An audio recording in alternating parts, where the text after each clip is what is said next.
व्यक्ति के मस्तिष्क का सबसे बड़ा भोजन मेरे अनुसार 2 या 3 एलिमेंट होते हैं।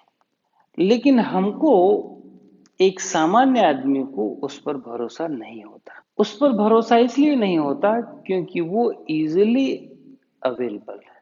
वो बिना पैसे के प्राप्त किया जाता है। तो सामान्य आदमी उस पर ध्यान ही नहीं देता। व्यक्ति के मस्तिष्क में सबसे बड़ा भोजन, सबसे बड़ी मात्रा 3 चीज ही है।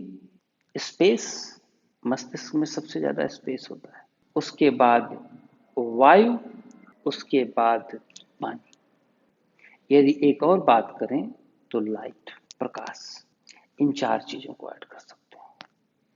पर ये 4 चीजें इतनी ज्यादा अवेलेबल हैं इस प्रकृति में कि उसको खरीदना नहीं पड़ता है, इसलिए हम उसके बारे में नहीं सोचते।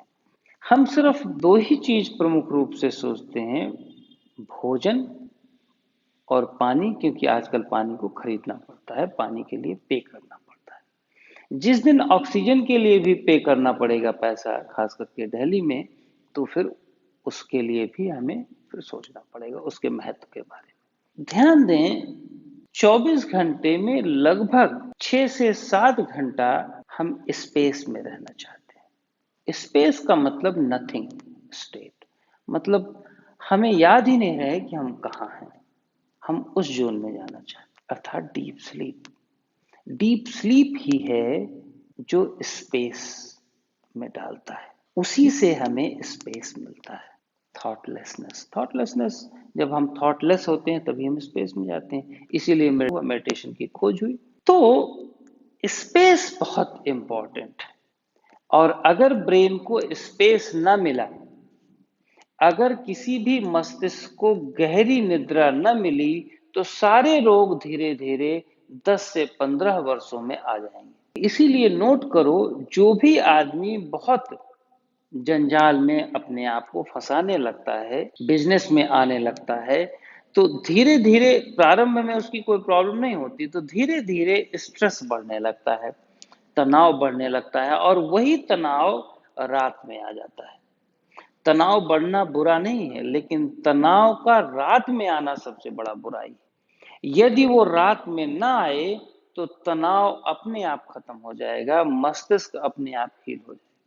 लेकिन वो तनाव चूंकि रात में भी आ जाता है, आपकी नींद में भी बाधा पहुंचा देता है, तभी आपकी बॉडी, आपका ब्रेन, आपके सारे ऑर्गन धीरे धीरे अपने आप को हील नहीं कर पाते। और कुछ ही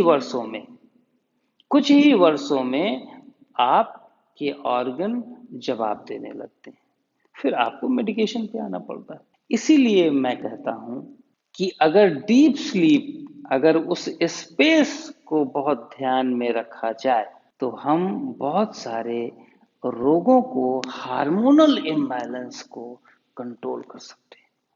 यदि उसको प्राणायाम के थ्रू और मेडिटेशन के थ्रू हम कर लें तो बहुत उपयोगी होगा। प्राणायाम और ध्यान के थ्रू कैसे कर सकते हैं? स्लीप के पहले प्राणायाम और स्पेस की ऑब्जर्वेशन, उससे ही प्राणायाम और स्पेस की ऑब्जर्वेशन।